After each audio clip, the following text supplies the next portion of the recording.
आज के क्लास में हम लोग ये पढ़ने वाले हैं कि आखिर हमारे कंट्री के जो वोमेन हैं वो किस प्रकार से डिसएडवांटेज, डिस्क्रिमिनेशन और ऑपरेशन को फेस करती हैं। ठीक है, जैसा कि पिछले वाले क्लास में हमने कहा था कि ये वाला टॉपिक आपका थोड़ा सा लंबा है, आपके बुक के अकॉर्डिंग भी और नोट्स के अकॉर्डिंग भी, क्योंकि बुक में लंबा है तो ऑब्वियस बात है नोट्स में भी थोड़ा सा लंबा चलेगा, है ना, क्योंकि इंपॉर्टेंट है, इसलिए थोड़ा सा हम लोग इसको गहराई से समझ रहे हैं, इसलिए समय भी लग रहा है और कंटेंट भी थोड़ा सा ज़्यादा है। तो पिछले वाले क्लास में बेसिकली हम लोगों ने ये कहा था कि अगले वाले क्लास में यानी कि आज हम लोग डिस्कस करेंगे कि किस प्रकार से हमारे भारत में औरतों को, खास करके औरतों को किस प्रकार से डिसएडवांटेज यानी कि किस प्रकार से उनको उतना ज़्यादा उनका जो विशेषता है उनको ध्यान में नहीं रखा जाता है ना, मतलब कि उनको उतना ज़्यादा वैल्यू नहीं दिया जाता है, किस प्रकार से, उसके बाद उसके साथ भेदभाव कैसे हो रहा है, उसको दबाया कैसे जा रहा है, इन्हीं सब चीज़ों के बारे में हमने आज पढ़ना है।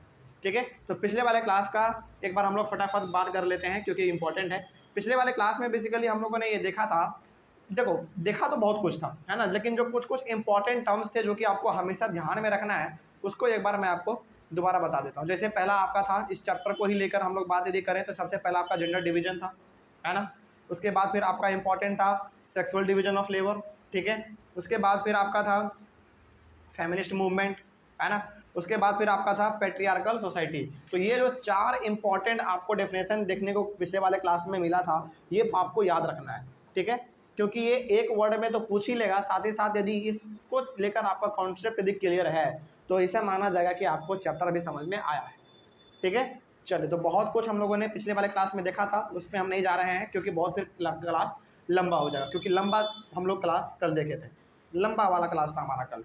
ठीक है, तो आज हम लोग यहाँ पे बात करते हैं कि आखिर हमारे कंट्रीज़ की महिलाएं जो हैं किस प्रकार से अलग अलग चीज़ों के यानी कि अलग अलग प्रकार के समस्याओं को झेल रही हैं। ठीक है, चलिए शुरू करते हैं। तो सबसे पहला है आपका लिटरेसी रेट। ठीक है, इसी के बारे में हम लोग यहाँ पे आज बात करने वाला है।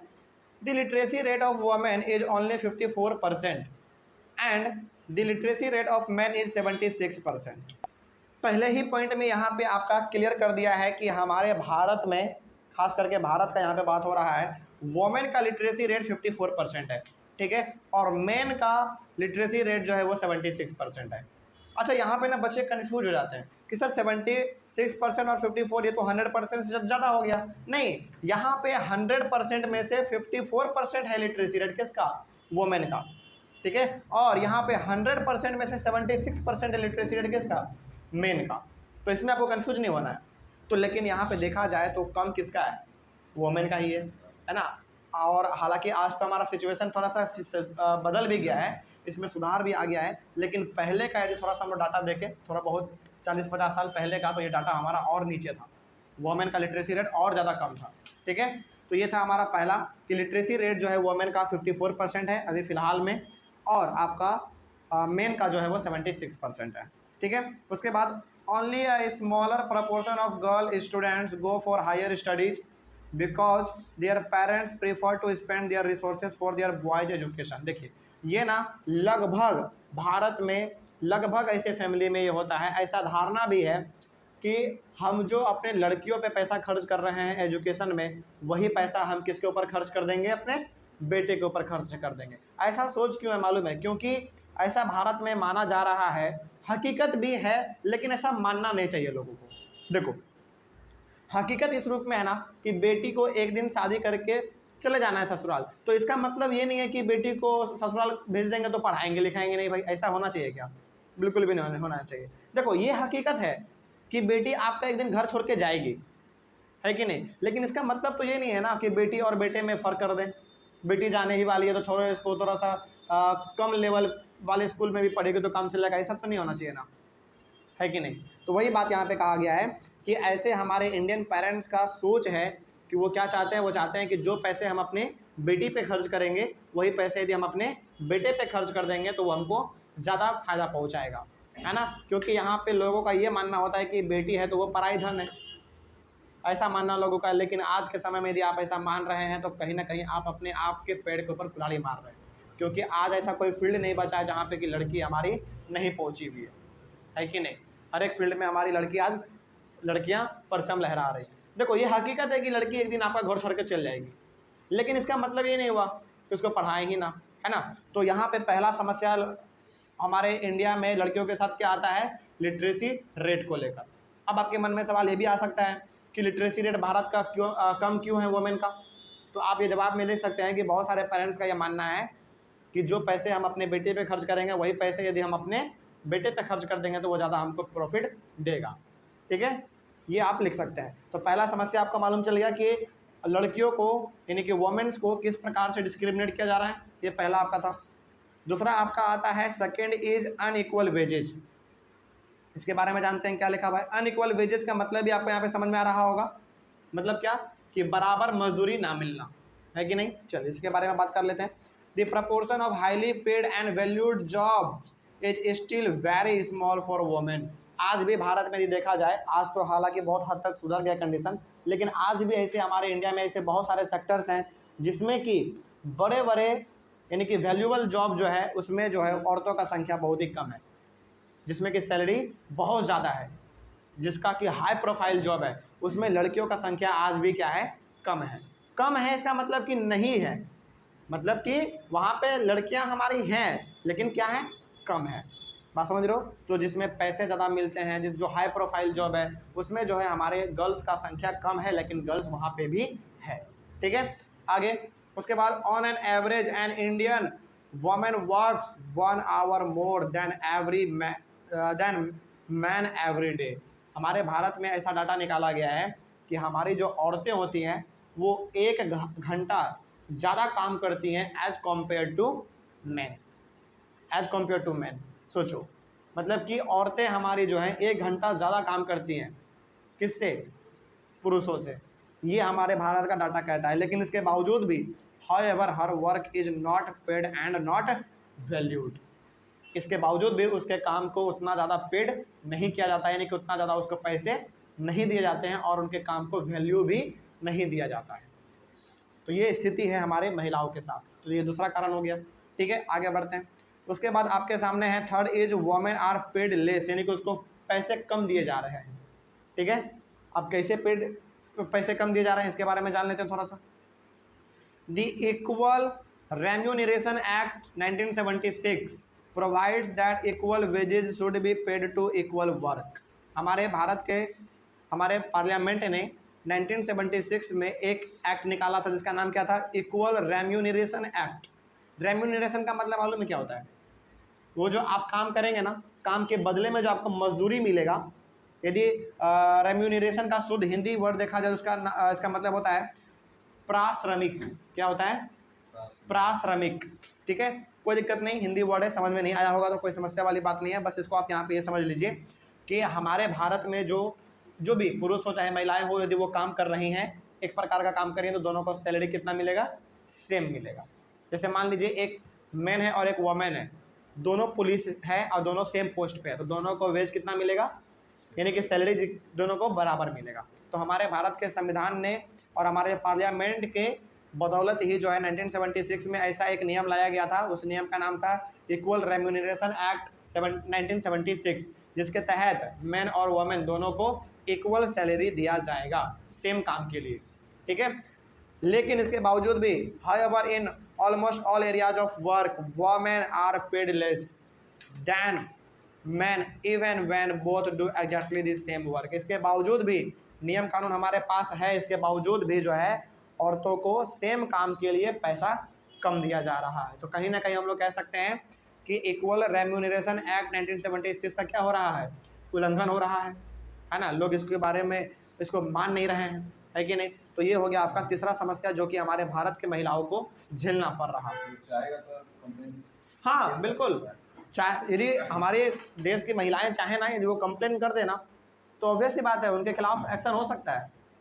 बात समझ रहे हो। यदि मान लो कि 2 पुलिस ऑफिसर हैं, एक मेल है और एक फीमेल है, दोनों सेम पोस्ट पे है और मेल को सैलरी ज़्यादा मिल रहा है, वुमेन को सैलरी कम मिल रहा है, तो यदि वो जाके कोर्ट में शिकायत कर देना तो उसके ऊपर एक्शन लिया जाएगा।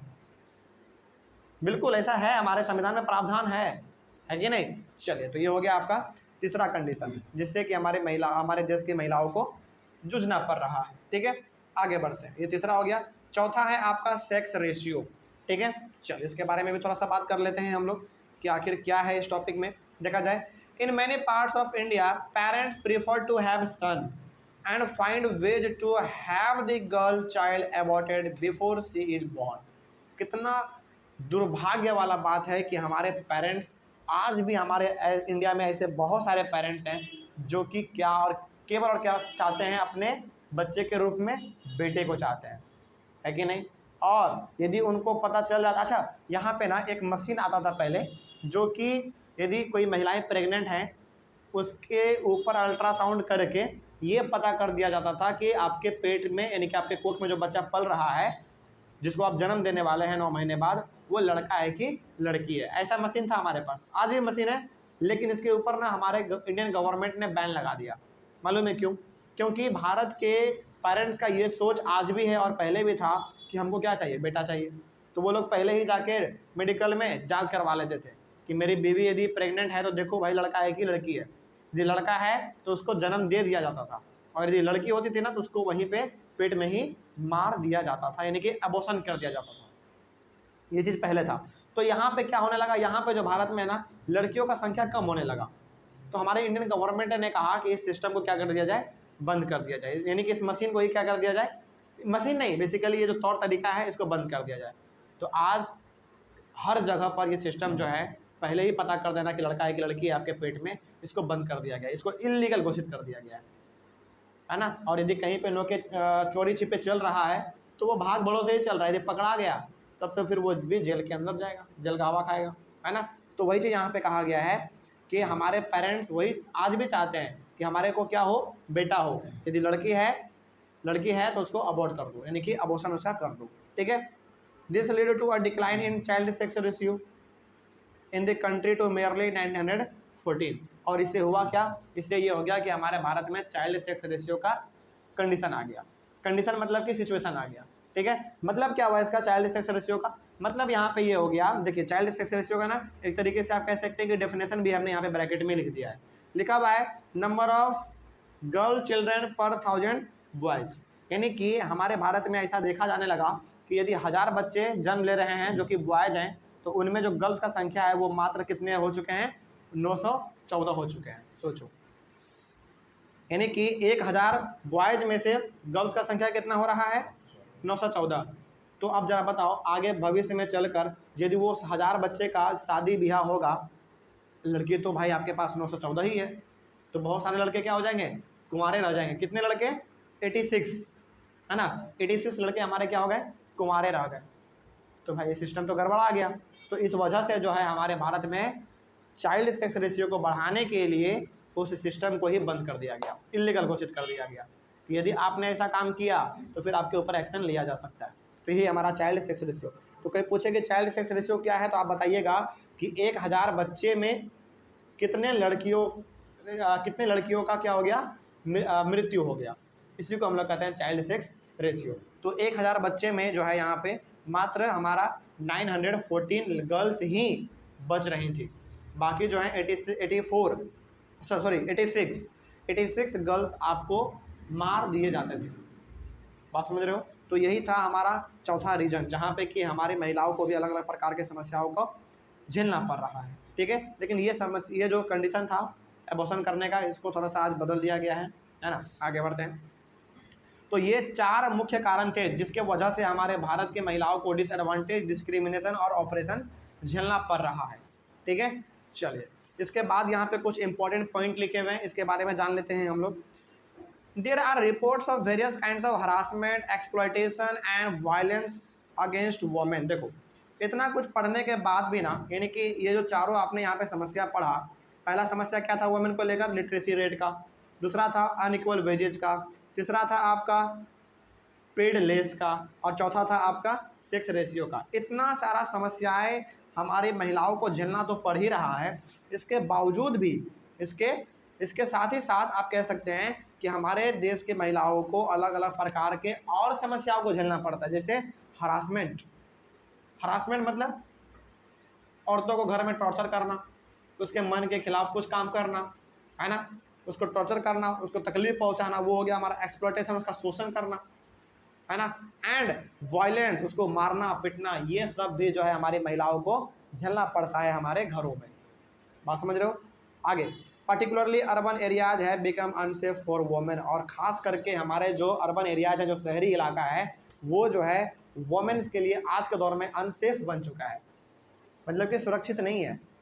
आज जो है शहरों में आप रात के 12 बजे नहीं निकल सकते हैं, मतलब मेल तो निकल सकते हैं लेकिन फीमेल नहीं निकल सकते, क्योंकि उनके अंदर एक डर है। और ये डर क्यों आया? क्योंकि समाज में वैसा घटना घटित हो रहा है, तब तो हुआ है ना। तो शहर खास करके हमारा जो है आज पूरी तरीके से आप कह सकते हैं कि औरतों के लिए अनसेफ है, सुरक्षित बिल्कुल भी नहीं है। ठीक है, आगे, women are not safe even within their own home, यहाँ तक कि औरतें अपने घर में सुरक्षित नहीं है। फ्रॉम बीटिंग, घरों में उनको मारा पीटा जा रहा है, हरासमेंट किया जा रहा है, उनको टॉर्चर किया जा रहा है, and other form of domestic violence, और उनको अलग अलग प्रकार से पीड़ित किया जा रहा है। तो यहाँ से आप कह सकते हैं कि हमारे भारत की जो महिलाओं का कंडीशन है वो बहुत ही दयनीय कंडीशन है, मतलब कि बहुत ही घुटन का ज़िंदगी वो लोग जी रही हैं। लेकिन यदि थोड़ा सा इसके ऊपर हम लोग आगे और बढ़ चढ़ के सोचें तो बहुत हद तक इसमें क्या किया गया है, बदलाव किया गया है कि नहीं। ऐसा कहना बिल्कुल भी गलत होगा कि पूरी तरीके से हमारे भारत की महिलाओं को इन सारे समस्याओं को झेलना पड़ रहा है, नहीं। हमारे भारत में कुछ ऐसे भी महिलाएं हैं जिनको कि इन सारी समस्याओं को झेलना पड़ रहा है आज भी, लेकिन इसमें थोड़ा बहुत बदलाव भी आया है। इस चीज़ को भी आपको एक्सेप्ट करना पड़ेगा, है कि नहीं। चलिए, तो ये हो गया आपका यहाँ पे। अगले वाले क्लास से हम लोग डिस्कस करेंगे अपना एक नया टॉपिक जिसका नाम है वुमेन्स पॉलिटिकल रिप्रेजेंटेशन। ठीक है, चलिए, ऑनलाइन वाले बच्चे आई होप आपको समझ में आ गया होगा। अच्छा, जब भी आपसे पूछे ना कि हमारे भारत की महिलाएं जो हैं डिसएडवांटेज, डिस्क्रिमिनेशन और ऑपरेशन किस प्रकार से झेल रही हैं, तो आपको ये 4 पॉइंट लिख देना है। पहला लिटरेसी रेट वाला, दूसरा अनइक्वल वेजेज वाला, तीसरा पेड लेस वाला, और चौथा सेक्स रेशियो वाला। ठीक है, चलिए अगले वाले क्लास में मिलते हैं। Thank you very much.